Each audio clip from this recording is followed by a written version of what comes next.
ನೋಡಿ, ನಾವು ಮೊದಲಿನಿಂದ ಹೇಳ್ತಾ ಇದ್ದೀವಿ, ಮ್ಯಾನಿಪುಲೇಷನ್ ನಡೀತಾ ಇದೆ ಅಂತೇಳಿ.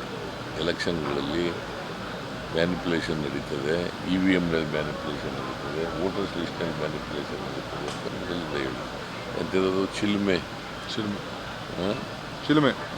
ಚಿಲ್ಮೆ ಇದನ್ನೆಲ್ಲ ಹೇಳಿದ್ದೀವಿ. ಸೊ ನನ್ನ ಪ್ರಕಾರ ರಾಹುಲ್ ಗಾಂಧಿಯವರು ಏನು ಮೊನ್ನೆ ಪ್ರದರ್ಶನ ಮಾಡಿದರು ಇದರಲ್ಲಿ ಮೀಡಿಯಾದಲ್ಲಿ, ಅವೆಲ್ಲವೂ ನಿಜ ಅಂತ ಅನಿಸುತ್ತೆ. ನಾನು ಯಾವಲ್ಲಿ ಹೇಳೇ ಇಲ್ವಲ್ಲ. ಥ್ಯಾಂಕ್ ಯು ಬನ್ನಿ ಕಾಂಗ್ರೆಸ್ ಆಫೀಸ್ ಬನ್ನಿ. ನಾನು ಹೇಳಿಲ್ಲ.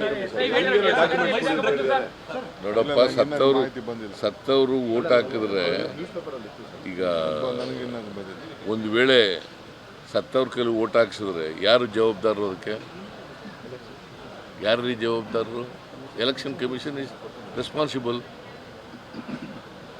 ಸತ್ತವ್ರನ್ನೆಲ್ಲ ಯಾಕೆ ಬಿಟ್ಟರು ಎಲೆಕ್ಷನ್ ಮಾಡೋಕ್ಕೆ, ವೋಟ್ ಮಾಡೋಕ್ಕೆ?